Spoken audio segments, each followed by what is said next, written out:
और अगर इसमें नॉन मुस्लिम मेंबर आ गए उस पर भी एतराज हो रहा है। अरे डीएम हो या सीएम हो या पीएम हो, सब तो नॉन मुस्लिम ही ज्यादा होते हैं। तो क्या आप देश में नहीं रहते हैं?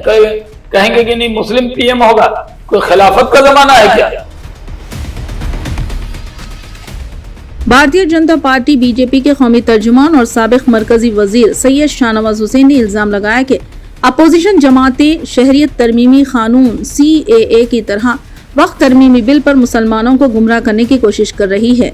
शाहनवाज हुसैन ने हफ्ते को समस्तीपुर के गेस्ट हाउस में बीजेपी की तरफ से मुनक्किद एक प्रेस कॉन्फ्रेंस से खिताब करते हुए कहा कि अपोजिशन जमातों के पास अब कोई इशू नहीं है, इसलिए CAA की तरह वक्फ बिल पर भी एक बार फिर मुल्क भर में प्रोपेगेंडा किया जा रहा है।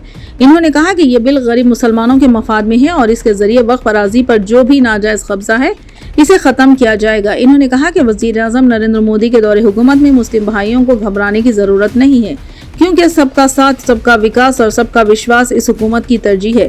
बीजेपी लीडर ने कहा कि इस बिल के आने के बाद बिहार असेंबली इंतखाबात में कौमी जमहूरी इत्तेहाद के वोटों में नुमाया इजाफा होगा, क्योंकि मुस्लिम कम्युनिटी के लोग भी इस बार NDA के हक में वोट देंगे। इस मौके पर बीजेपी जिले सदर नीलम सहानी, बीजेपी लीडर सिंह और सुनील कुमार गुप्ता भी मौजूद थे। वक्फ अमेंडमेंट एक्ट के बारे में गलतफहमी पैदा की जा रही है। मुसलमानों को भड़काने में कांग्रेस और अन्य पार्टियां लगी हुई हैं। कांग्रेस का जो इकोसिस्टम है, जो मुस्लिम ऑर्गेनाइजेशन में उनके लोग बैठे हुए हैं, वो पूरी तरह गाइडेड हैं और वही गुमराह कर रहे हैं।